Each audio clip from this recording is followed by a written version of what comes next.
This is my newest project. I'm creating a piece of artwork to go on one of our pens. My husband makes pens. This is a pen kit that has these little birds. And I am creating a piece of artwork that will fit on this brass tube. So the barrel of this pen, this will be the one end, the cap, and then the barrel of the pen will have the bird art. I have a blue bird that's horizontal, but I wanted to create an alternate piece.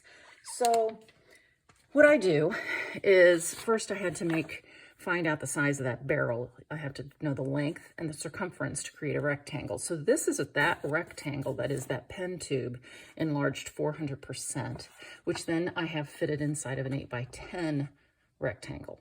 So this means I can create a piece of artwork that fits for the pen. So notice the birds are inside the pen rectangle, and then the rest of it I will continue to have artwork around the outside. It can be made into greeting cards that can match the pen. It can also be sold as prints, and the original will also be for sale.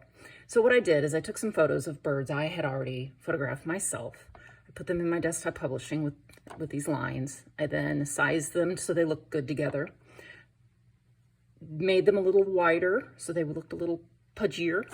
Then I put graphite on the back. Then I laid it down on my Bristol. This is Bristol. And I drew over the birds. Now I don't draw exactly. I made him a little fatter. His beak ended up a little longer. Changed their eyes, made them a little bigger. So that's something I just do on my own. I just start playing with their shapes. I added in the branch and the tree. And then I come in with my Micron pen. This is an 005, and I draw over top, sketching again. So then it's another step removed from the photograph. The reason I do this tracing method is it's just faster. It's faster for me to go from idea to being able to add the color, which I'm doing in this piece with Pan Pastel. There's all different colors. And I'm doing colored pencil on top of that for detail. I'll be shooting a time lapse here in a few minutes. So that's what I do on this. So it's my method.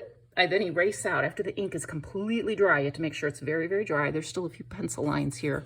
I make sure everything is erased out and as clean as can be before I start with the color.